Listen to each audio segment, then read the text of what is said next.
سب سے پہلے حضرت مفکر اسلام شہزادہ غوث اعظم ڈاکٹر پیر سید عبد القادر جیلانی شاہ صاحب کی ویڈیوز کو حاصل کرنے کے لیے جیلانی میڈیا کے یوٹیوب چینل کو سبسکرائب کریں اور بیل آئیکن کلک کریں۔ ویڈیوز اچھی لگے تو تھمز اپ دیں۔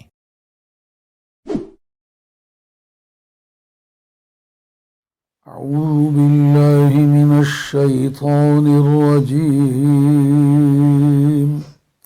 بسم اللہ الرحمن الرحیم، وما ارسلنا من رسول الا لیطاع بإذن اللہ، ولو أنهم إذ ظلموا أنفسهم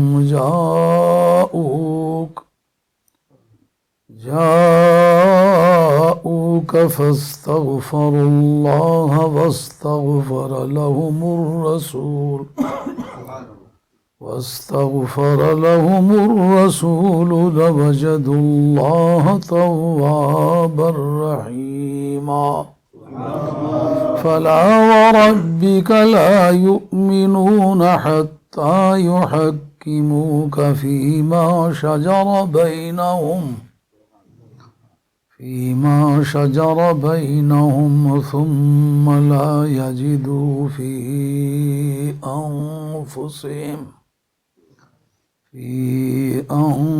أنفسهم حرجا مما قضيت ويسلموا تسليما۔ صدق الله مولانا العظيم، وبلغنا رسوله النبي الكريم، ونحن على ذلك من الشاهدين والشاكرين، والحمد لله رب العالمين۔ الصلاة والسلام عليك يا سيدي يا رسول الله، وعلى آلك وأصحابك يا حبيب الله۔ الصلاة والسلام عليك يا سيدي يا رسول الله، وعلى آلك وأصحابك يا حبیب اللہ۔ حضرت حق جل وعلا شانہ وعز اسمہ وتم برہانہ ارشاد فرماتے ہیں، وما ارسلنا من رسول، ہم نے کوئی بھی رسول نہیں بھیجا مگر اس لیے کہ الا لیطاع باذن اللہ، تاکہ اللہ کے حکم سے اس کی اطاعت کی جائے۔ وَلَوْ أَنَّهُمْ إِذ ظَّلَمُوا أَنفُسَهُمْ جَاءُوكَ، اور اگر وہ جس وقت کہ انہوں نے اپنی جانوں پر ظلم کیا تھا، جاؤکا آپ کے پاس آ جاتے، فاستغفر اللہ، وہ اللہ سے مغفرت مانگتے، واستغفر لهم الرسول، اور رسول کریم علیہ السلام بھی ان کے لیے مغفرت مانگتے، لوجد اللہ تواب الرحیم، البتہ یقیناً وہ پروردگار عالم کو توبہ قبول کرنے والا مہربان پاتے۔ ایک اس کا ناوی قواعد کی روح سے ترجمہ یہ ہے، ناویوں کا ایک مسلک یہ ہے کہ لو ہمیشہ ماضی کے لیے آتا ہے، اور دوسرا ترجمہ یہ ہے کہ لو ماضی کے لیے مخصوص نہیں، وہ لو ترا اذ فزعوا، سورہ سبا کا آخری رکوع ہے، وَلَوْ تَرَا اذ فزعوا، کیا اچھا ہو کہ آپ وہ دیکھ لیں جس وقت یہ بے قرار ہوں گے، اور یہ بے قراری قیامت کی بے قراری ہے۔ یہ دلیل ہے اس بات کی کہ لو مضارع کے لیے بھی آتا ہے۔ یہ جو پہلے میں نے ترجمہ کیا ہے ہمارے دور کے کافی اردو نگار مفسرین نے اس کا یہ ترجمہ کیا جو پہلے کیا. اعلیٰ حضرت نے یہ ترجمہ نہیں کیا, اعلیٰ حضرت نے دوسرا ترجمہ کیا.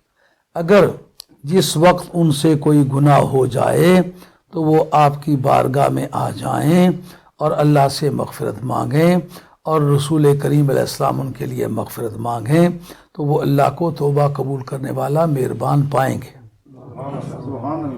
دونوں طرح ترجمہ درست ہے, اور پہلی صورت میں ترجمہ کرنے میں بھی کوئی علمی طور پر مشکل نہیں پیش آتی. جاہل کو یہ مشکل پیش آتی ہے کہ اللہ نے ماضی کی بات بیان کیا, اگر وہ ایسا کرتے تو نہیں, قاعدے کے طور پر بیان کیا, اگر اس وقت کرتے تو کوئی امر مانے نہیں تھا, تو آج کریں تو کیا مانے ہے.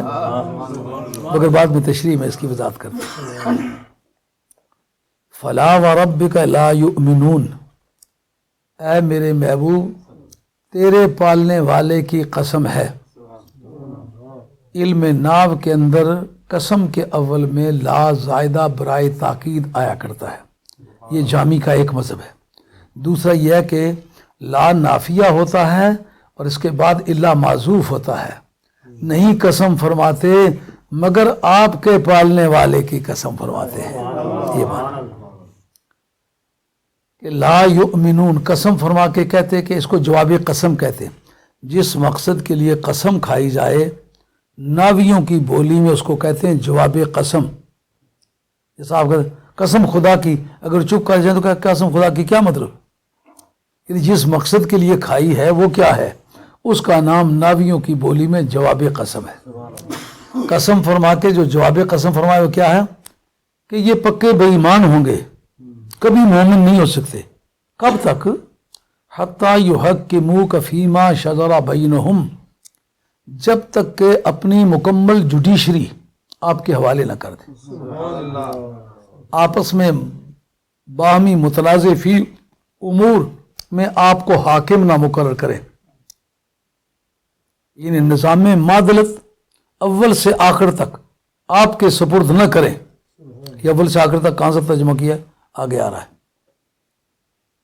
ثم لا یجدوا فی انفسہم حرجا, پھر اپنے دلوں میں ذرا بھی کوئی گڑبڑ, بے چینی اور اضطراب محسوس نہ کریں. یہ اس کو کہتے ہیں نا امپیونمنٹ, اپنے دلوں میں کوئی گڑبڑ محسوس نہ کریں. آپ جب کورٹ میں اپیل لکھتے ہیں نا تو کہتے ہیں کہ فاضل عدالت نے جو فیصلہ کیا ہے, the orders the decision achieved by the learned court has been impugned, یعنی اس کی مذمت کی جاتی ہے, اس کی ریجیکٹ کیا جاتا ہے. فاضل کورٹ کہہ کے کہتے ہیں لرنڈ کورٹ. فاضل عدالت نے جو فیصلہ کیا ہے اس کو امپیون کیا جاتا ہے. لکھنے میں امپگن لکھا جاتا ہے, پڑھنے میں امپیون پڑھا جاتا ہے. وہ یہ لفظ جو آگے ہیں, پھر اپنے دلوں میں کوئی حرج, بے چینی محسوس نہ کریں. کس چیز کے بارے میں؟ مما قضیت, جو آپ نے فیصلہ کیا ہے.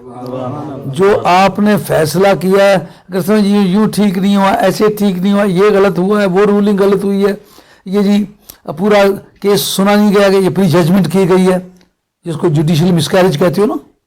جوڈیشل مسکیریج جس وقت کے کیس کے پورے پراس اینڈ کانز جمع نہ ہوں, اس سے پہلے جج کوئی اپنی رائے قائم کر لے تو اس کو پھر وہ ابیٹر ڈکٹم کہتے ہیں, اس کو ریشیو ڈیسیڈینڈی نہیں کہتے.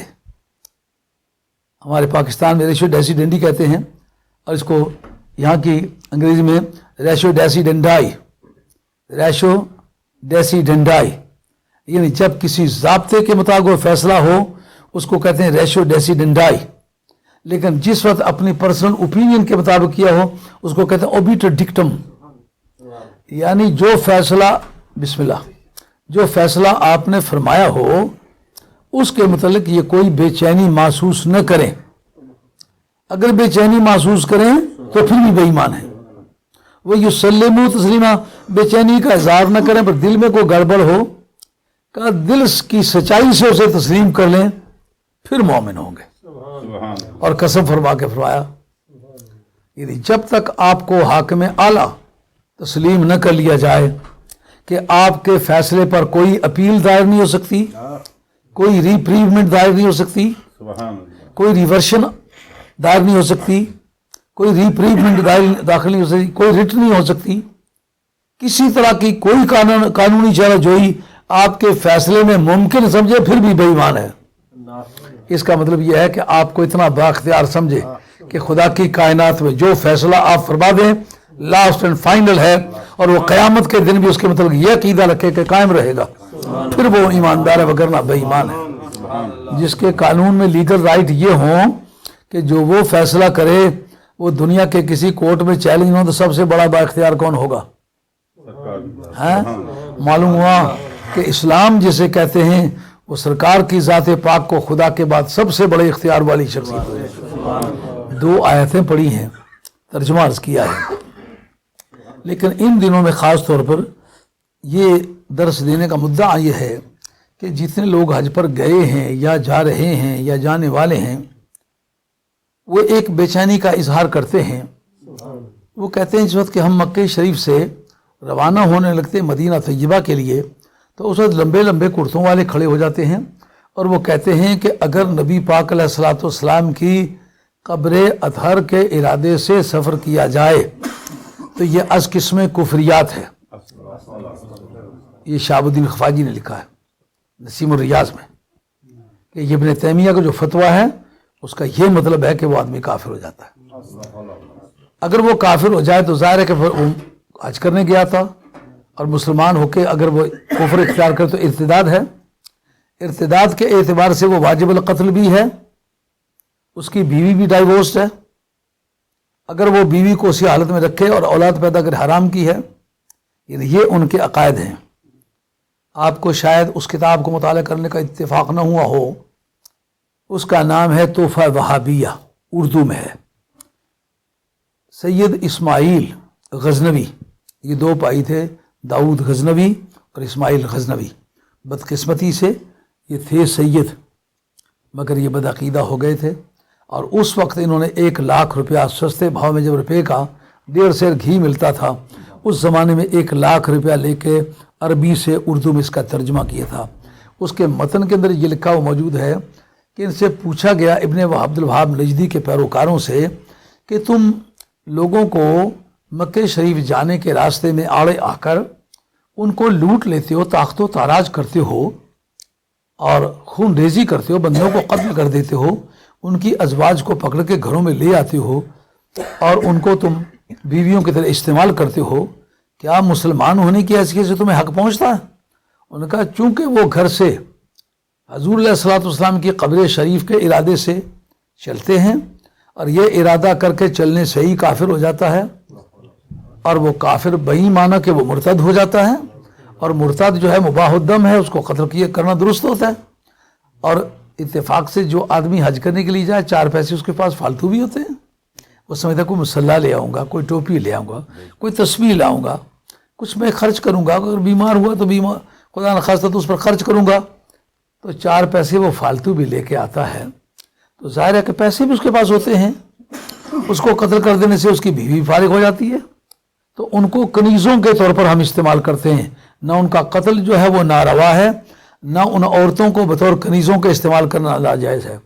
پہلے جتنے علماء کرام، یہ گنتی کے اعتبار سے تو چند آدمی کی مجلس ہے، لیکن ملک بھر کا نمائندہ اجلاس ہے۔ صفحے اول کے چوٹی کے علماء اس وقت میرے سامنے تشریف فرما ہیں، اور آپ لوگ بھی جو ایک مدتوں سے درس قرآن سنتے چلے آ رہے ہیں، اب آپ کا بھی جاہلوں میں شمار تو ہرگز نہیں ہو سکتا، آپ اس کے پاس کافی معلومات جمع ہو چکی ہیں۔ مجھے انصاف سے بتلائیے، جس وقت پوری روئے زمین پر کسی کو غلام نہیں بنایا جا سکتا، اس وقت آزاد مسلمان کو کعبہ شریف جاتے ہوئے غلامی کی سزا کیسے دی جا سکتی ہے؟ اب تو معاہدہ جنیوا جو ہے اس کے مطابق پوری روئے زمین پر انسلیمنٹ ہو سکتی ہی نہیں، کسی کو غلام آپ بنا سکتے ہی نہیں، نہ کافر کو نہ مومن کو۔ یہ صرف اس کی سزا کے سنیوں کے عقیدے میں ہے کہ وہاں جانا چاہیے، ان کے عقیدے میں ہے وہاں جانا کفریات میں سے ہے۔ اب اپنی آمدنی کا ذریعہ اس لوٹ مار کو بنا لیا ہے، اس شب خون مارنے کو، طاقت و تاراج کرنے کو، لوٹ گھسوٹ کو ذریعہ معاش بنا لیا ہے، اور اہل سنت والجماعت کے عقائد کا مذاق اڑانے لگے ہیں۔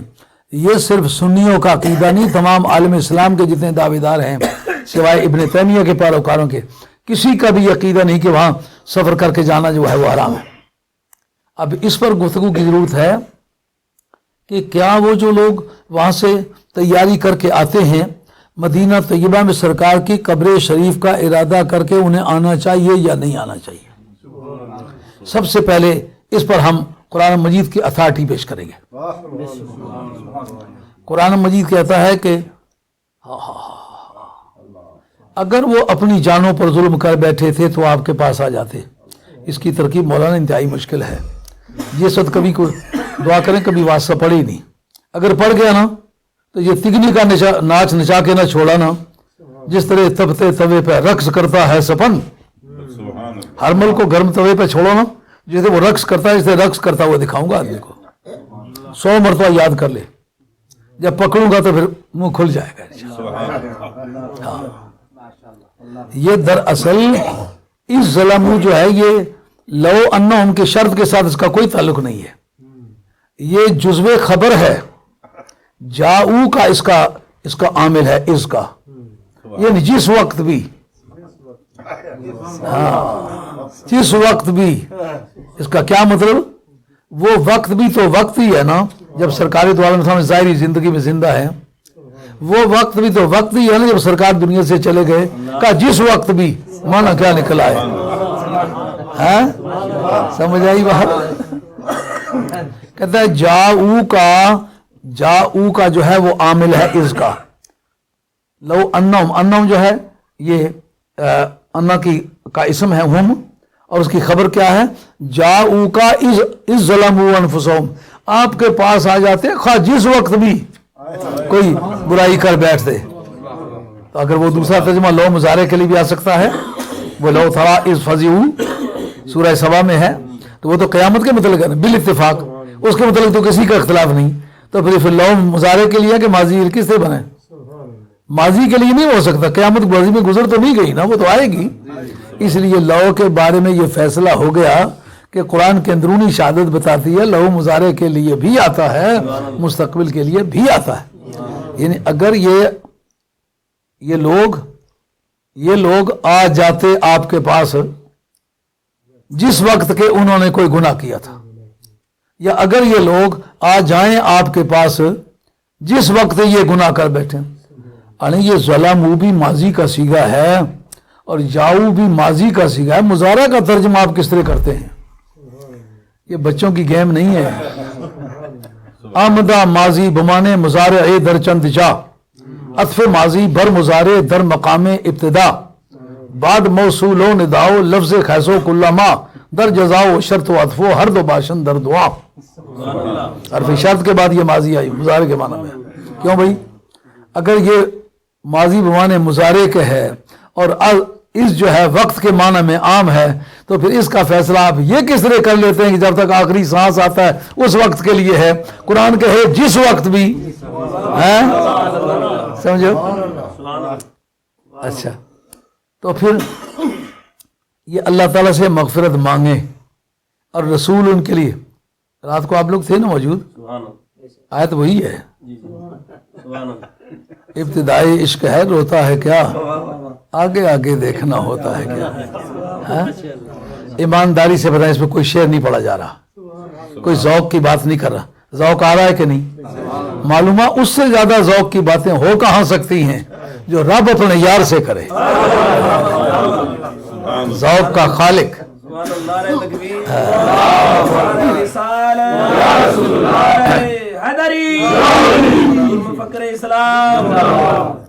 اچھا، وہ اللہ سے مغفرت مانگے، ایک رسول ان کے لیے مغفرت مانگے۔ قواعد کی زبان حضرت کیا مانگتی ہے؟ کانٹیکس کس میں چل رہا ہے؟ وَلَوْ أَنَّهُمْ إِذْ ظَلَمُوا أَنفُسَهُمْ جَاءُوكَ، تو وَاسْتَغْفَرَ لَهُمُ الرَّسُولُ کے بجائے وَاسْتَغْفَرَ لَهُمْ وَاسْتَغْفَرْتَ لَهُمْ آنا چاہیے تھا کہ تو ان کے لیے مغفرت کرے۔ رسول کا لفظ کیوں استعمال کیا؟ بات سمجھ آ رہی ہے؟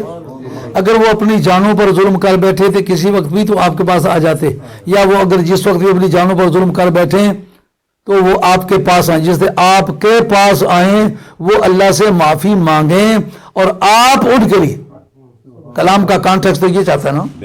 آپ ان کے لیے اسلوب کلام بدلا کیوں ہے؟ اس کو التفات کہتے ہیں بلاغیوں کی زبان میں. التفات کے مختلف مقاصد ہوتے ہیں. کہا دراصل یہاں کا پر آ حکم مرتب نہیں کرنا چاہتے, حکم کا تعلق بنانا چاہتے ہیں خاص صفت کے ساتھ. وہ کیا ہے؟ وہ ہے رسول. یعنی یہ آپ کا حق کا ہونے کی وجہ سے نہیں ہے, یہ حق آپ کا رسول ہونے کی وجہ سے ہے. تو پھر جو وقت رسالت ہوگا اس کے اندر یہ ثابت ہوگا, تو ماننا پڑے گا کہ یہ وہی وقت ہے جو ٹھیک ویلڈ ٹائم ہے, ٹھیک ٹائم پر آیا ہے. آپ رسول کب ہیں؟ کہ ہر وقت ہوں, اس لیے یہ حکم ہر وقت کا ہے. آپ رسول کس کے ہیں؟ ہر ایک کے ہیں, پھر یہ وقت ہر ایک کے لیے ہے. آپ رسول دنیا میں ہیں یا قیامت میں؟ کہا دنیا میں بھی ہوں, قیامت میں بھی ہوں. اگر قیامت میں بھی نہیں آئے گا تو بات پھر بھی نہیں بنے گی. نہ جہاں میں کہیں اما ملی, جو اما ملی تو کہاں ملی. میرے جرم خانہ خراب کو تیرے اب بندہ نواز میں. کہیں نا اس قیامت کا تو کوئی ذکر نہیں. کہ قیامت کا ذکر نہیں تو یہ آخر زندگی کے ظاہری زندگی کا کہاں ذکر ہے؟ تو یہ کہتا ہے کہ ظاہری زندگی کا یہ حکم ہے. مجھ سے پوچھتا ہے کہ قیامت کا کہاں ذکر ہے؟ قیامت کا ذکر میں نکال کے دیتا ہوں. ہاں جی, یہ میرے پاس شفا شریف ہے قاضی اعجاز صاحب رحمۃ اللہ علیہ کی, جن کا سن وفات 544 ہے. حضرت غوث الثقلین رضی اللہ تعالیٰ عنہ کے وصال سے 16 برس پہلے ان کا وصال ہوا ہے. یہ اسپین کے رہنے والے عالم دین ہیں اور چوٹی کا آدمی ہے. اس آدمی نے نبی پاک علیہ الصلوۃ والسلام کی شان میں جیسے کہ بات کر کے دکھانی چاہیے ایسے اس آدمی نے کر کے دکھائی ہے. اس کا صفحہ 206 ہے جی. اس کے فرمایا من زارا قبری وجبت لہو شفاعتی. ایک اور جو اصل میرے مدعا سے تعلق رکھتی ہے وہ کیا ہے؟ فرمایا کہ من زارا قبری فی المدینۃ مختصبا فکانا فی جواری یوم القیامہ. یہ میرے مدعا کی دلیل ہے. کیا بات کہی ہے حضور فرماتے جو آدمی ارادہ کر کے کیا ایسا نہیں کہ آیا شاپنگ کے لیے تو ادھر گھسایا ہے, نہیں, گھر سے چلتے وقت اس کی نیت ہے مدینے والی سرکار چل کے روضہ شریف پر حاضری دو کے دے کے عرض کروں گا نہ جہاں میں کہیں اما ملی, جو اما ملی تو کہاں ملی. میرے جرم خانہ خراب کو تیرے اب بندہ نواز. سوچ کے آیا ہے, ارادہ کر کے آیا. اس جگہ شاہ بدر خفاجی نے اپنی شاہ نسیم الریاض کے اندر لکھا ہے, کہا اس میں نبی پاک علیہ السلام کے علم غیب کی بھی دلیل ہے. قبر کا لفظ استعمال کیا, مدینہ طیبہ کا لفظ استعمال کیا. اس کا مطلب ہے سرکار کو وصال سے پہلے پتہ ہے میں مدینہ طیبہ میں وفات ہوگی, میری قبر اسی جگہ کی. اس جگہ کہتے ہیں کہ باوجود اس بات کے کہ کسی کو علم نہیں ہوتا کہ وہ کہاں مرے گا, بے ای ارض تموت. کہا یہ عام لوگوں کے لیے حکم ہے, یہ مدینے والی سرکار کے لیے حکم نہیں ہے. جان بوجھ کے آیا ہے اور میرا ارادہ کر کے آیا ہے اور آیا مدینہ طیبہ میں. جو بات میں کہہ رہا تھا وہ آگے آ رہی ہے. وہ کیا؟ کانا فی جواری. وہ قیامت کے میدان میں ایک ہے جوار ایک ہے جوار. اس کی وضاحت کی ہے علامہ شاہ بدر خفاجی نے نسیم الریاض جو شرح شفاء ایاز ہے. ان کا اس جگہ جواری نہیں ہے جس کے معنی میرے پڑوس میں ہوگا, یہ جواری لفظ ہے جس کے معنی میری پناہ میں ہوگا. نہ جہاں میں کہیں اما ملی, جو اما ملی تو کہاں ملی. میرے جرم خانہ خراب کو تیرے اب بندہ نواز. کیا بات سمجھ میں آئی؟ اب میں نے تو قرآن مجید میں نکال کے دکھا دیا نا کہ یہ رہا وہ ثبوت. اب تم سے کہتا ہوں مہربانی کر کے قرآن مجید کی آیت نکالیں جس میں یہ لکھا ہو میری قبر کی طرف سفر نہیں کرنا. میں نے تو لفظ اس سے استشہاد کر کے قواعد کی روح سے پیش کر دیا کہ اس وقت کے بارے میں عام ہے, اور یہ ثابت کر دیا کہ یہ ماضی نہیں ہے بمانے مضارع کے ہے کیونکہ اس کے اول میں حرف شرط آیا ہوا ہے. مضارع بھی ثابت ہو گیا, اس کے ذریعے سے وقت کی عمومیت بھی ثابت ہو گئی. اسلوب کلام کیوں بدلا ہے؟ اسلوب کلام یہ نہیں کہا واستغفرت لہم, تو ان کے لیے مغفرت مانگے, نہیں واستغفر لهم الرسول، یہاں کا بن کے ڈیلنگ نہیں ہوگی، یہاں رسول بن کے ڈیلنگ ہوگی۔ یہ مغفرت کا ٹائٹل جو ہے نا، یہ اس کا تعلق رسالت کے ساتھ ہے۔ جس وقت حکم مشتق پر لگے، مادہ اشتقاق علت حکم ہوتا ہے۔ یہ کوئی 100 سے زیادہ مرتبہ آپ لوگوں کی خدمت میں اس فارمولے کو دہرایا ہے، مگر کوئی ماں کا لال چیلنج کرنے کی پوزیشن میں نہیں ہے۔ مادہ اس کا رسالت ہے، رسولن فعولن کے وزن پر صرف مشبہ کا سیگا ہے، معنی اس کے مفعولن کے ہوتے ہیں۔ یہ قواعد شافیہ کے اندر یہ لکھا ہوا موجود ہے، جس وقت فعولن بمعنی فاعلن کے ہو، اس وقت اس میں مذکر مؤنث میں تمیز نہیں ہوتی۔ جب فعولن بمعنی مفعولن کے مذکر مؤنث میں تمیز ہوتی ہے، کیوں؟ وہ اصلی حالت اس کی شمار ہوتی ہے۔ جیسا فعیلن بمعنی فاعلن کے مذکر مؤنث میں تمیز ہوتی ہے، فعیلن بمعنی مفعولن کے مذکر مؤنث میں تمیز نہیں ہوتی، کیونکہ پہلی صورت اس کی اصلی ہے، دوسری اس کی عارضی ہے۔ یہ فعولن بمعنی مفعولن ہے، تو اس کا مادہ کیا ہے؟ رسالت۔ تو اس کا مطلب یہ ہے ان کی مغفرت مانگنے کا حق اس کا کا سے تعلق نہیں، اس کا رسالت سے تعلق ہے۔ جب تک تو رسول رہے گا تو یہ حق پہنچتا رہے گا۔ تو قبر میں پہنچ کر سرکار رسول ہے کہ نہیں؟ قیامت میں رسول ہوں گے کہ نہیں؟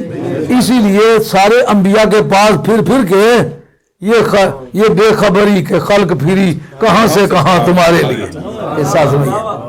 اب ہم تمہیں چیلنج کرتے ماں کے لال بنو، ایک آیت قرآن مجید کی پیش کرو۔ ہم نے قرآن کی آیت پیش کی ہے، پیش کرو جو یہ ثابت کرے کہ سرکار دو عالم الاسلام کی قبر شریف کے ارادے سے سفر کرنا منع ہے۔ اب جناب 6666 آیتیں، تو کیا جتنی آیتیں منسوخ ہیں ایک نہیں پیش کر سکتے ہو؟ جو منسوخ الحکم ہے ایک نہیں پیش کر سکتے ہو، جو منسوخ تلاوت ہے ایک نہیں پیش کر سکتے ہو۔ تو جو موجود ہے ان سے بھی پیش نہ کر سکو، منسوخ میں سے بھی نہ پیش کرو، لاکھ لعنت ہے تمہاری ذہانت پر۔ تم بات وہ بند کرتے ہو جو صدیق اکبر کرتے رہے، فاروق اعظم کرتے رہے، عثمان غنی کرتے رہے، حیدر کرار کرتے رہے، عشرہ مبشرہ کرتے رہے، بدری کرتے رہے۔ ہاں، قاضی یاس صاحب رحمۃ اللہ لکھا کہ حضرت عمر بن عبدالعزیز کانا یبرد البریدہ الی قبر النبی صلی اللہ علیہ وسلم، کہ حضرت عمر بن عبدالعزیز رضی اللہ عنہ آپ کا پائے تخت شام تھا۔ اصل عبارت نکال کے دکھا دوں، یہ 606 پہ بنتی ہے غالباً۔ یہ ہاں یہ ہے، حضرت عمر بن عبدالعزیز رضی اللہ عنہ کیا کیا کرتے تھے کہ کانا یبرد البریدہ الی قبر النبی صلی اللہ علیہ وسلم، جب خود نہیں جا سکتے تھے تو کہتے تھے یار بڑے دنوں کے سرکار کی بارگاہ میں حاضری نہیں ہوئی تو میں مصروف ہوں، یہ میرا سلام لے جاؤ، سرکار دو عالم علیہ السلام کی بارگاہ میں جا کے میری طرف سے سلام کہہ کے آؤ۔ ایک آدمی کو شام سے بھیجتے ہیں ارادے کے بغیر آیا وہ ہے؟ ابھی ہم قرآن کے شواہد سے پیش کریں گے، ارادے کر کے لوگ آتے رہے۔ اور کسی کام کے ناجائز اور جائز ہونے کا کیا چیز فیصلہ کرتی ہے؟ اس کا نتیجہ۔ اگر ایک آدمی کسی کو قتل کرے تو فوراً پکڑ کر اس کو جیل میں ٹھونس دیتے ہیں، پتہ چل جائے تو خراب کام کیا ہے۔ اور اگر ایک پورا ہفتہ مزدوری کرتا رہا ہو تو مزدوری کرنے کے بعد اس کو ویجز ملی ہو تو گھر والوں کو پتہ چلے گا نا کہ کوئی اچھا کام کرتا ہے۔ کسی چیز کا ملنا شہادت ہوتی ہے کام کے ٹھیک ہونے کی، اور کسی کام کی سزا ہونا یہ شہادت ہوتی ہے کام کے خراب ہونے کی۔ منع اس کام سے کرتے جو تمام قرون اولیاء کے مسلمان کرتے چلے آئے، تو شہادت تمہارے پاس قرآن مجید کی کیوں نہیں؟ ہم نے تو قرآن مجید کی شہادت پیش کی ہے۔ اچھا، وہ کہتے ہیں جناب ہمارے پاس قرآن مجید کی شہادت نہیں لیکن ہمارے پاس حدیث ہے۔ لو جی حدیث پیش کرو کہ لا تشد الرحال الا لثلاثه مساجد، کہ کسی بھی مسجد کے لیے سامان سفر باندھ کے سفر نہ کیا جائے مگر 3 مسجدوں کے لیے۔ سامان لیتے ہیں کہ یہ حدیث ٹھیک ہے، اس حدیث کے حدیث ہونے میں کوئی شک نہیں ہے، مگر یہ جو تم بےایمانی بیچ میں کر رہے ہو اس میں تو شک ہے۔ کہا وہ کیا؟ یہ جو تم نے ترجمہ تفسیر کیا ہے، یہ صحابہ کرام کو بھی یہ حدیث پتہ تھی کہ نہیں تھی؟ یہ اولیاء امت کو بھی پتہ تھی کہ نہیں تھی؟ کہ جی ابن تیمیہ صاحب لکھتے جی ابن تیمیہ کو کیوں کھجلی ہو رہی ہے؟ یہ مذہب حنبلی کا آدمی ہے تو امام احمد حنبل خود جاتے رہے، اگر یہ ان کے مذہب کا آدمی تو اس کو کیوں پتہ نہیں؟ ان سب کو چھوڑیے، امام احمد حنبل شاگرد ہیں 2 واسطوں سے حضرت امام شافعی کے، امام شافعی کی تکمیل علم جو ہے امام زفر سے ہے، اور امام زفر کی تکمیل علم امام یوسف سے ہے، امام یوسف کی اول سے آخر تک تعلیم حضرت امام حنیفہ سے ہے۔ اگر امام حنیفہ ارادہ کر کے جاتے رہے ہوں تو پھر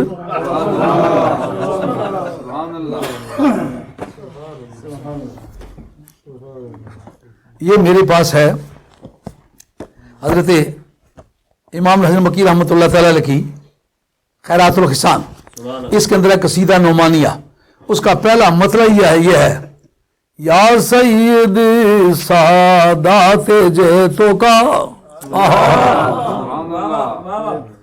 یا رسول اللہ صلی اللہ علیہ وسلم یا سید السادات جیتوں کا قاصدن ارجو رضا کا وحدمی بحما کا، یا رسول اللہ صلی اللہ علیہ وسلم بغداد کا رہنے والا ہوں، بغداد سے چل کر کے آیا ہوں، پردیسی ہوں، آپ کی بارگاہ میں آ گیا ہوں، میں پردیسی عاجز بندہ عدل کری کچھ میرا، تو سلطان حسن دی نگری راج سلامت تیرا، میں پردیسی عاجز بندہ عدل کری کچھ میرا، یا سید السادات جیتوں کا قاصدن ارجو رضا کا وحدمی بحما کا، اے سارے سرداروں کے سردار دنیا چل پھر کے دیکھی ہے، لمحیات نظیروں کا، اعلیٰ حضرت امام حنیفہ کا مقلد ہے نا، رنگ نظر آتا ہے نا، پتر لالی بات کچھ نہ کچھ بیوار ہونا،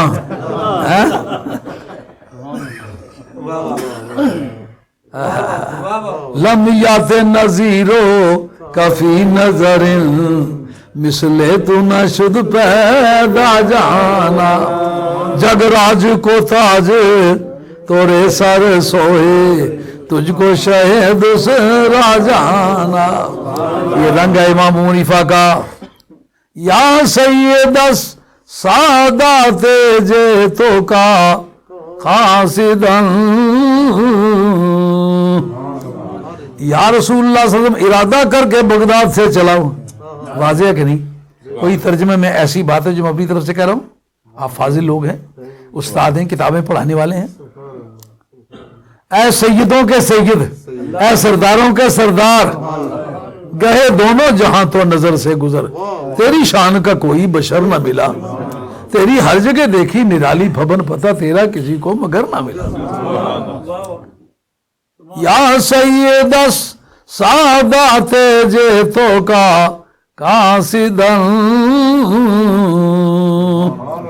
خواجہ غریب نواز میرا مقلد ہے پر میں تیری بارگاہ میں گداگر بن کے آیا ہوں، داتا گنج بخش علی اجمیری میرا مقلد ہے پر بارگاہ میں گداگر بن کے آیا ہوں، سید بہاؤالدین نقشبند شہنشاہ بخارا میرا مقلد ہے پر تیری بارگاہ میں گدا بن کے آیا ہوں، شیخ شہاب الدین سہروردی میرا مقلد ہے پر تیری بارگاہ میں گداگر بن کے آیا ہوں، خواجہ نظام الدین اولیاء محبوب الہی حضرت فرید الدین مسعود گنج شکر، حضرت صابر پیا کلیری، حضرت خواجہ عبد القدوس گنگوئی، نظام الدین اورنگ آبادی، یہ سارے کے سارے میرے مقلد ہیں پر جیتوں کا قاصدن،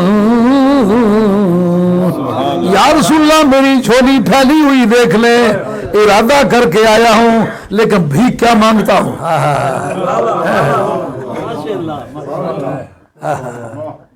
مختلف قسم کے بھکاری ہوتے ہیں نا،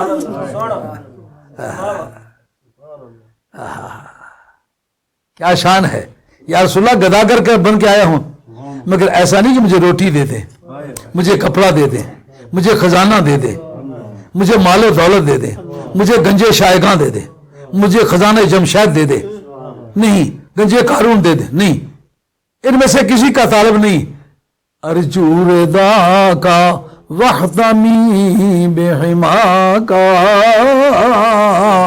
یا رسول اللہ آپ کی خوشی کی بھیک مانگتا ہو، جن باتوں سے آپ خوش ہوتے ہیں وہ مانگنے آئے۔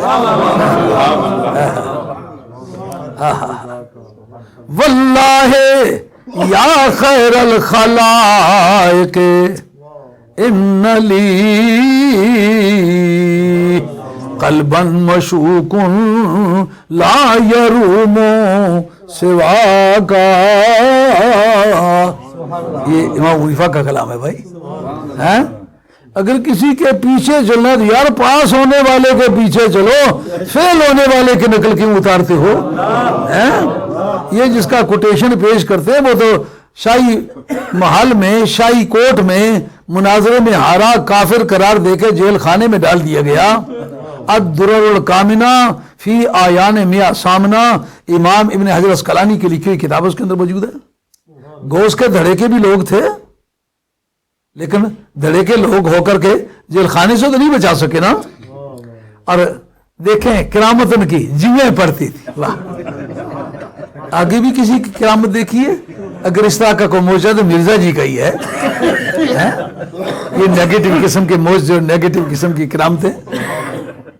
میں نے مدینہ طیبہ یونیورسٹی کے قیام کے دوران پروفیسر سے سوال کیا، میں نے کہا یہ کیا وجہ؟ آپ کہتے ہیں ہم نبی جیسے، نبی ہمارے جیسا ہے۔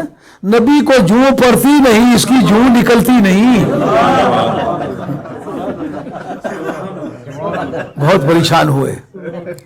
نقل اتارتے ہو تو امام حنیفہ کی اتارو، جس کے مقلدین میں لاکھوں سے ما سوا اولیاء اللہ ہیں۔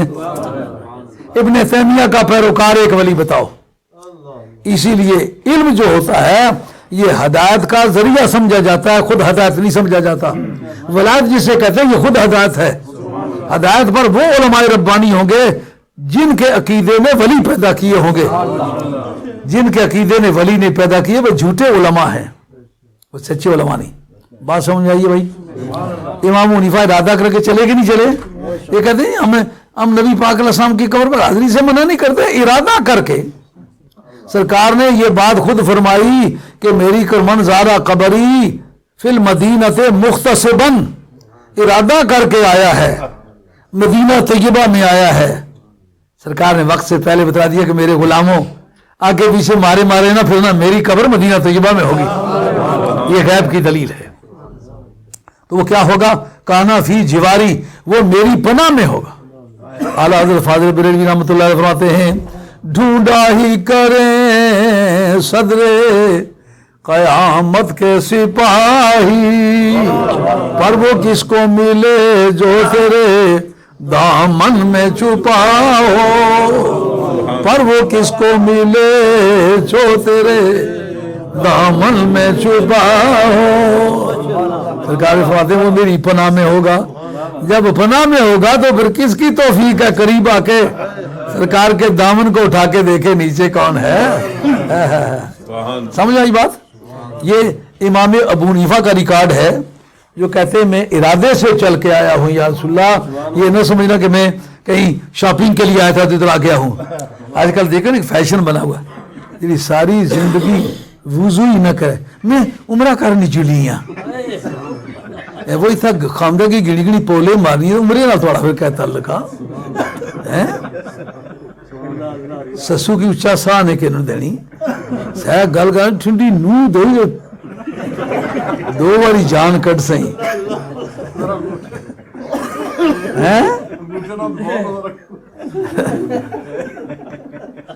اس نے عمرے نہ تعلق کیا بنا اصل بڑے تھے شاپنگ سینٹر ہی بڑے دنیا بھر یہ پرفیوم جڑیاں اتھے لبڑیاں دنیا بھر یہ کریمہ اتھے لبڑیاں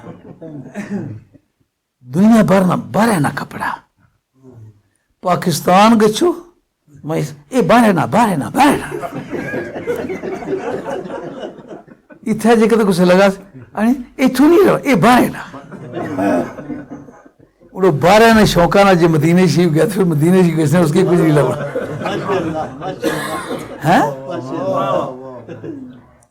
اس لیے سرکار نے فرمایا وہ سوچ کر کے میری قبر کے ارادے سے آیا تو پھر فائدہ پہنچے گا۔ اچھا جناب اس پر گفتگو کرتے ہیں کہ یہ جو سلسلہ بتایا گیا مغفرت کا یہ کیوں بتلایا گیا؟ اصل بات یہ تھی کہ جن کو کہا گیا تھا کہ تم سرکار کی بارگاہ میں آؤ تاکہ وہ مغفرت مانگیں، تم وہاں چل کر کے معافی مانگو، کہا دراصل جس طرح کا گناہ ہوتا ہے توبہ بھی اسی طرح کی ہوتی ہے۔ یہ بات سمجھ آئیے؟ مثلا قرآن مجید کہتا ہے ان الذين يكتمون ما انزلنا من البينات والهدى من بعد ما بيناه للناس في الكتاب اولئك يلعنهم الله ويلعنهم اللاعنون الا الذين تابوا واصلحوا وبينوا۔ یہ میرا محل استشہاد ہے، یعنی میرا ثبوت پیش کرنے کا جو سورس ہے وہ یہ جگہ ہے، الا الذين تابوا واصلحوا وبينوا۔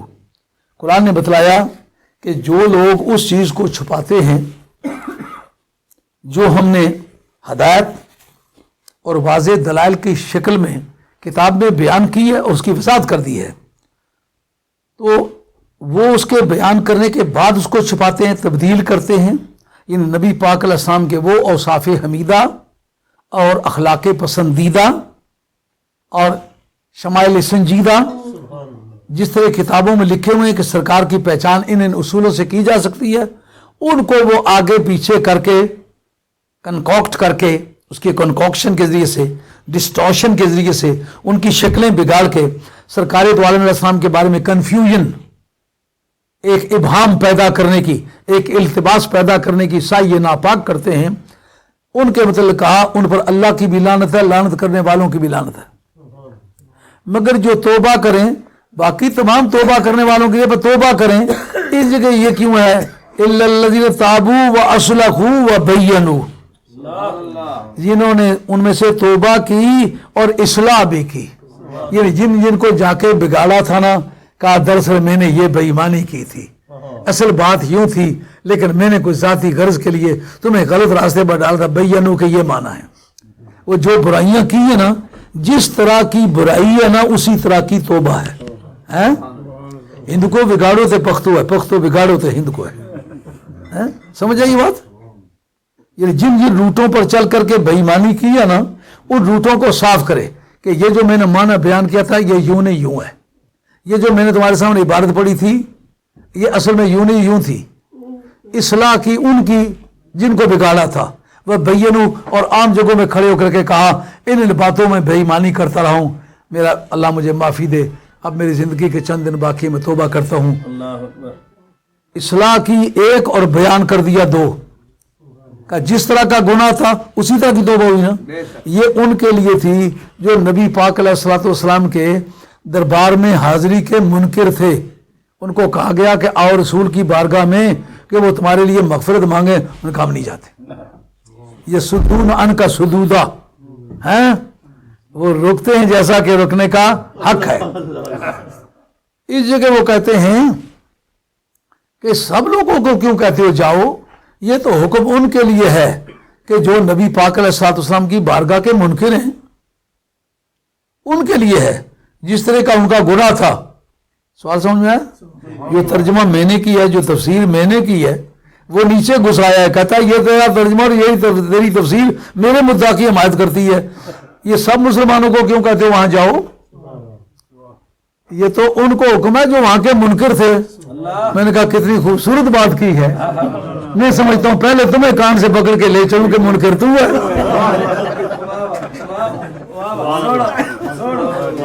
کیوں یہ بات سمجھ آئی؟ اب جناب جس وقت یہ شرط لگا دی کہ گناہگار بھی ہوں پر آ جائیں، جو گنہگار ہو کے بھی اس صورت کو اختیار کرے اس کو نہ ٹھکرایا جائے، تو جو اس درجے کا گنہگار نہ ہوگا وہ ٹھکرایا جائے گا۔ دیکھیں کہ گناہ کی مغفرت کا انحصار کتنی چیزوں پر رکھا۔ جاؤ کا ایک، فاستغفر اللہ، اللہ سے معافی مانگے، دو، اور تیسرا نبی پاک علیہ السلام کی سفارش کریں۔ یہ تین باتیں جمع ہوں، یہ تینوں مل کے مولانا منطقیوں کی زبان میں یہ مقدم بنے گا۔ وَلَوْ أَنَّهُمْ سے لے کر کے آگے وَاسْتَغْفَرَ لَهُمُ الرَّسُولُ تک یہ سارا مقدم ہے۔ لَوَجَدُ اللَّهَ تَوَّابًا رَحِيمًا، یہ کہلائے گا تالی، پروٹیسس، وہ چلا گیا بیرسر کہیں، یہ فلسفے کی زبان اس کو کہتے ہیں اپوڈیسس اور پروٹوسس، اور لاجک کی زبان اس کو کہتی ہے اینٹیسیڈنٹ، مقدم کو اینٹیسیڈنٹ کہتے ہیں، اور جو تالی ہے اس کے لیے استعمال ہوتا ہے سب سیکوینٹ، یعنی یہ بتاتا ہے کہ پہلے کون سی چیز ہے. کہا پہلے یہ ہے کہ وہ گنہگار ہو کر کے تیرے پاس آ جائیں اور وہ آ کر کے اللہ سے مغفرت مانگیں، پھر انتظار کریں تو بھی ان کی سفارش کرتا ہے کہ نہیں. جو تو کر دے تو یہ پہلی بات ہے، یہ پوری ہو جائے، اس کے بعد فیصلہ ہم کریں گے. ہم نے وعدہ کیا ہوا ہے جو میرے محبوب کی زبان ہلے گی بیڑا پار. نہ جہاں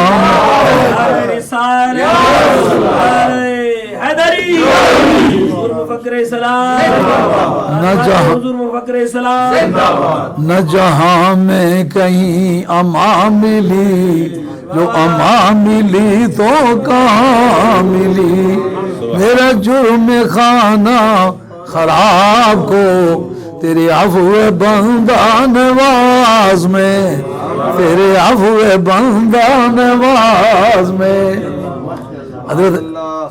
حضرت امام حنیفہ کا جو بیان تھا، آیا ہوں ارادہ کر کے آیا ہوں، لیکن مراد کیا ہے؟ ارجو رضا کا، آپ کی رضا چاہتا ہوں. کیونکہ زیارت کے بارے میں لکھا ہے شہاب الدین خفاجی نے نسیم الریاض کے اندر، مختلف مقاصد ہوتے ہیں زیارت کرنے کے، وہ میں پڑھ کے آپ کو سناتا ہوں کہ کون کون سا مقصد ہوتا ہے. یعنی کھڑی شریف سلام کرنے جڑیاں کیستی یہ ماری نو کرا مارے سرول ہے.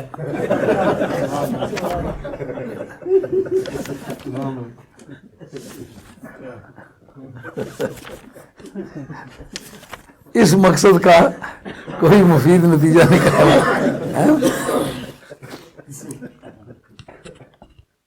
اجرے شاہ مقیم دے کے جٹی عرض کرے، بکرا دینیاں پیر دا میرے سر دا سائیں مرے. زیارت قبور کے مختلف مقاصد ہوتے ہیں. التذکر للموت والتعاس، ایک موت کو یاد کرنا اور دوسرا نصیحت حاصل کرنا. یعنی میں نے بھی مرنا ہے، یہ خاک میرا بھی انتظار کر رہی ہے، کب تک میں دنیا میں زندہ رہوں گا. دلا تاکہ دری عالم چمن ہا شادواں بینی، بیا یکدم بگورستان کے حالے دوستاں بینی. اور دل کب تک یہ باغ و بہار کے نظارے لوٹتے رہو گے. چلو قبرستان میں چل کے ان آنکھوں کو چل کے دیکھیں کہ جن کو ایک مرتبہ دیکھنے سے دل کھچنے لگتا تھا، آج ان آنکھوں کے پپوٹوں میں چیونٹیوں نے اپنے گھونسلے بنا رکھے ہیں. ہم نے بھی جانا ہے. ایک مقصد یہ ہوتا ہے. دوسرا الدعاء لآلہا المسلمین کما زار النبی صلی اللہ علیہ وسلم آل البقیع، یہ نسیم الریاض ہے جی. دوسرا مقصد ہوتا ہے کہ جا کر کے دعا کرے آل قبرستان کے لیے، جیسا نبی پاک علیہ السلام بقیع والوں کے لیے جا کر کے دعا کرتے رہے. اور ایک مقصد ہوتا ہے التبرک بمن فیہا من الانبیاء والصالحین فینتفع بزیارتہم، اور ایک مقصد ہوتا ہے کہ جو وہاں نبیوں، ولیوں، غوثوں، قطبوں، قلندروں، شہیدوں کے مزارات ہیں ان سے برکت حاصل کی جائے. اور ایک اس کا مقصد ہوتا ہے کہ یقصد بالزیارت برہم و رضاہم و اکرامہم کا زیارت قبر الوالدین، جیسا کہ کوئی آدمی اپنے ماں باپ کی قبر کی زیارت کرنے جاتا ہے کہ ان کو خوش کروں، میری اماں دیکھے کہ میرا بیٹا میری قبر پر آیا ہے، خوش ہو جائے گا. آپ لوگ بھی چاہیا کریں اپنے باپ دادے کی قبروں پر حاضری دیا کریں کہ ان کے ذریعے سے میں دنیا میں آیا تھا، مجھے بھی جلدی ان کے ساتھ پہنچنا ہے. تو اگر یہ نہ ہوتے میں کہاں آتا. اللہ کا شکریہ ادا کرنا، ان کے لیے دعا بھی کرنا اور یہ سمجھنا کہ میں ان کی خوشی کے لیے آیا. اچھا، اسی لیے وہ کہا کہ فہیہ مشروعۃ ومن علیہ حق لاکرامہ فإن المیت یکرم کالحی، کہ جس کو زندگی میں کسی کا حق تسلیم کیا جائے، یہ اس کا زندگی میں میرے پر حق ہے. اگر وہ زندہ ہوتا تو میں اس کی ملاقات کے لیے آتا، تو مرنے کے بعد بھی چاہیے کہ وہ اس کے مزار پر جائے تاکہ اس کا روح خوش ہو جائے، اس کی روح خوش ہو جائے. اگر وہ نہیں جائے گا اس کی روح ناخوش ہوگی. تو کہا پھر اس میں آخری بات جو ہوتی ہے وہ صاحب مزار کی خوشنودی حاصل کرنا اور اس کے قبر سے تبرکات حاصل کرنا، قبر سے تبرکات حاصل کرنا اور خوشی حاصل کرنا. اس کا پہلا ثبوت تو دے دیا نا، ارجو رضا کا. امام حنیفہ کہتے ہیں کہ میں آپ کی خوشی چاہتا ہوں، آیا ہوں زیارت کرنے کے لیے نہ شفا چاہیے نہ دوا چاہیے، محمد کے در پہ قضا چاہیے. نہ شفا چاہیے نہ دوا چاہیے، محمد کے در پہ قضا چاہیے. یعنی میرا مقصد کوئی چیز حاصل کرنا نہیں، نہ عزت و دولت حاصل کرنا ہے، نہ جاہ و جلال حاصل کرنا ہے. آپ کی خوشی حاصل کرنے کے لیے آیا ہوں، اور برکت حاصل کرنے کے لیے آنے والوں کی مثال آئیے. یہ میرے پاس عماد الدین ابن کثیر کی یہ تفسیر ابن کثیر ہے. یہ میرے پاس ابن حیان اندلسی کی یہ تفسیر البحر المحیط ہے. اگر اس میں گھر والوں کی روایت پیش کر دی جائے، تم جو ترجمہ تفسیر کر رہے سوائے ابن تیمیہ کے، اس کا کوئی مدعی ہی نہیں، اس کا یہ ترجمہ اور یہ تفسیر ہے ہی نہیں. اس لیے کہ اس کا معنی یہ ہے کہ ایک مسجد کو چھوڑ کر اگر دوسری مسجد کی طرف جاؤ اور یہ تمہارا ارادہ ہو اس مسجد میں ثواب زیادہ ہوگا، تو یہ صرف 3 مسجدوں کے بارے میں جائز ہے کہ اپنی مسجد چھوڑ کے، قریب کی مسجد چھوڑ کے، اپنی جامع مسجد چھوڑ کے، شہر کی مسجد چھوڑ کے، ضلع کی مسجد چھوڑ کے دوسری جگہ جاؤ اور کثرت ثواب مراد ہو. کہا وہ 3 ہی مسجدیں ہو سکتی ہیں، یا مسجد نبوی یا مسجد اقصی اور یا مسجد حرام. رات کو میں نے یہ مسئلہ عرض کیا تھا، دوبارہ عرض کر دیتا ہوں علماء کی ضیافت توکلی. بڑی خوبصورت بات ہے. اس پر علامہ شہاب الدین خفاجی کے کہتے ہیں، نہ بلکہ زرقانی کہتے ہیں، یہ زرقانی کا مذہب ہے. یہ میرے پاس زرقانی شریف ہے، اس نے اس کے بارے میں لکھا بڑا خوبصورت. انہوں نے کہا اگر ایک آدمی کسی جائز اور ناجائز کام کے بارے میں فیصلہ کرنا چاہتا ہے، کس طرح فیصلہ کرے؟ کہا اور بہت سارے طریقے ہیں جائز اور ناجائز کا فیصلہ کرنے کے، لیکن ایک طریقہ اس کا یہ ہے اس کی وہ منت مانے. کسی کام کے، یہ میرا کام ہو گیا تو میں یہ منت ادا کروں گا، یہ میری مشکل ٹل گئی تو میں یہ منت ادا کروں گا. اگر وہ منت منعقد ہو جائے تو اس کا مقصد یہ ہے فقہا کے نزدیک وہ کام درست تھا، اگر درست نہ ہوتا منت منعقد نہ ہوتی. سمجھے یہ بات؟ مثلا ایک آدمی کہتا ہے کہ اگر میں اس مقدمے میں جیت گیا تو میں سرکار بغداد کی بارگاہ میں حاضری دوں گا. پوچھنا پڑے گا کہ یہ منت درست ہے؟ سب کہیں گے درست ہے. منت مانو منعقد ہو جائے درست ہے. ان 3 مسجدوں نے کہا کہ میں منت مانتا ہوں اگر میرے یہ کام ہو گیا میں مسجد حرام میں چل کر کے 2 رکعت نماز پڑھوں گا. کام ہو گیا. اب علامہ زرقانی 1122 آپ کا سن وفات ہے، مالکی مذہب کا آدمی ہے، مصر کا رہنے والا ہے، اور جس کی شرح لکھی ہے وہ امام قسطلانی ہے. ان کی وفات 923 ہے، مصر کے رہنے والے ہیں، اور ان کی کتاب کا نام ہے المواہب الدنیا بالمنح المحمدیہ، 2 جلدوں کی ہے. اس میں وہ لکھتے ہیں کہ اگر اس نے منت مانی ہے میں مسجد اقصی میں نماز پڑھوں گا، مسجد نبوی میں پڑھوں گا، مسجد حرام میں سے، ان تینوں میں سے کسی مسجد کی منت مانی ہے، کام ہو گیا ہے. پہلے قسم دیکھنا منعقد ہوئی کہ نہیں ہوئی، ہو گئی، معلوم ہوا کہ ان تینوں مسجدوں میں نماز پڑھنا درست ہے. اب وہ ادا کرنے لگا، کس مسجد میں جائے تو ادا کرے؟ جس مسجد میں اس نے منت مانی ہوئی ہے اس مسجد میں جا کرے، یقیناً ادا ہو جائے گی.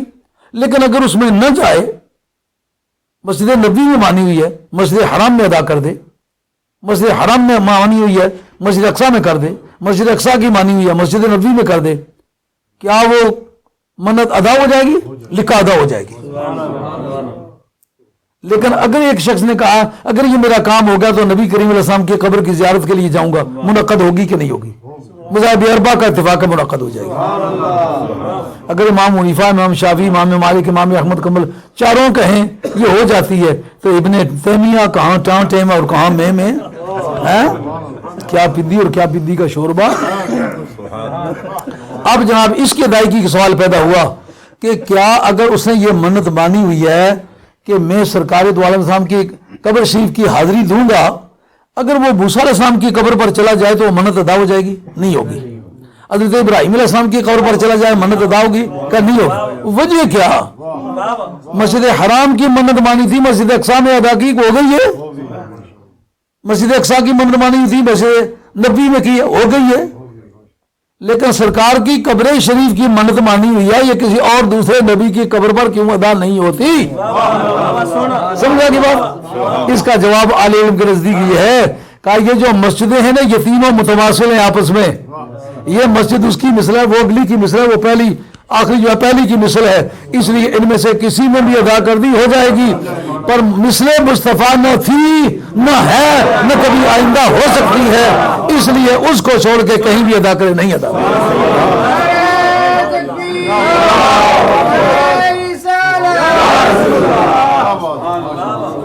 اچھا، اب ثواب کے ارادے سے جانے والوں کا نام لیتا ہوں جی۔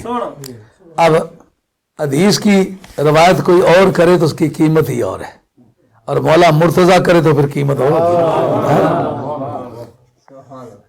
اصح الاسانید کا ایک قصہ ہے کہ حضرت علی کی روایت ہو، یہ امام بخاری تدریب الرابی شرح تقریب النواوی کہتے ہیں انا علی کرم اللہ وجہ الکریم، حضرت حیدر کرار سے روایت ہے، کہتے جاء اعرابی بعدما دفنا رسول اللہ صلی اللہ علیہ وسلم ایام، سرکار دو عالم علیہ السلام کو دفن کیے ہوئے 3 دن گزرے تھے، ایک پینڈو آ گیا، فرما بنفسہ علی قبرہ، آ کے دھڑام سے اپنے آپ کو سرکار کی قبر میں مارا، یعنی وہ سرکار کے عشق و محبت میں اتنا ڈوبا ہوا تھا، جب سامنے آیا تو اپنے آپ کو تھام ہی نہ سکا، قبر پہ جا لگا، فحصا علی راسہ من ترابہ، مٹی اٹھا کر کے اپنے سر میں ڈال لی۔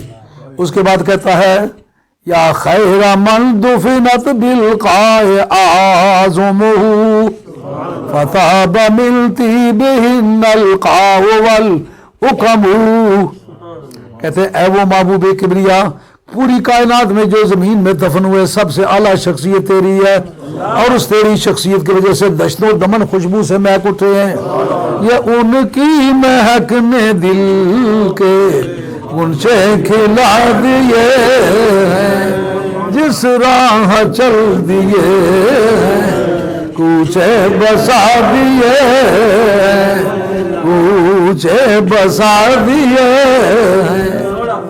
حیدر کرار کہتے ہیں کہ سرکار کو دفن کیے ہوئے صرف 3 دن گزرے، بندہ آیا، حضرت حیدر کرار روکنا چاہتے، روک سکتے تھے کہ نہیں، فرما بنفسہ علی قبرہ، اس نے آ کے اپنے آپ کو سرکار کی قبر پر پھینک دیا۔ حضرت علی نے نہ اسے ڈانٹا، نہ اسے برا کہا، نہ اسے ملامت کی۔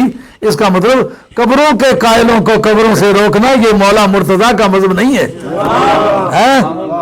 دکھیا انسان ہے، آیا ہے پناہ کی گھر سے، آگے کہتے ہیں کہ ساری کائنات میں سب مدفون ہونے والوں کے مقابلے میں زیادہ عظمت والے انسان تیرے تابوت مبارک سے دشت و دمن خوشبو سے مہک اٹھے ہیں۔ نفس الفداء لقبر انت ساکنہ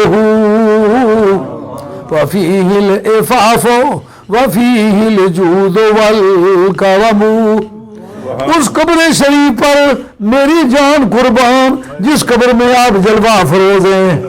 معلوم ہے قبروں کا نام لے کے اپنی فدائیت کا ذکر کرنا مولا مرتضیٰ کی موجودگی میں یہ جواز کی سے بڑی کوئی دلیل نہیں ہو سکتی۔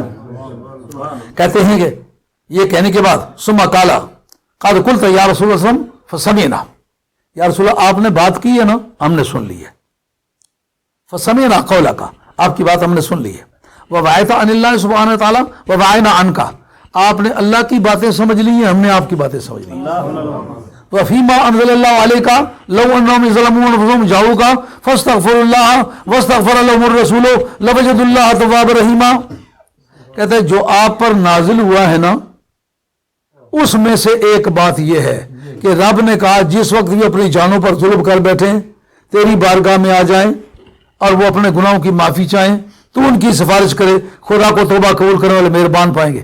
معلومہ اس عرابی کی سمجھ میں بھی یہ تھا کہ نبی پاک علیہ السلام کی ظاہری زندگی تک یہ محدود نہیں ہے، اگر اس کا یہ عقیدہ غلط ہوتا مولا مرتضیٰ روک لیتے کہ یہ جملہ نہیں بولنا، کہتے ہیں یہ اس بات اس نے کہی تو کہتے ہیں کہ پھر کیا ہوا، کہتے ہیں جے تو استغفر اللہ من ذنبی، یا رسول اللہ میں اپنے گناہوں کی معافی مانگنے کے لیے حاضر ہو گیا ہوں، فاستغفر لی من ربی، اپنے رب سے میرے بارے میں سفارش کریں۔ اب وہ قبر میں سرکار کو مخاطب کر کے کہہ رہے ہیں اگر سماع موتا کا عقیدہ درست نہ ہوتا تو حضرت علی مرتان کو روک لیتے کہ تم یہ غلط جملہ بول رہے ہو۔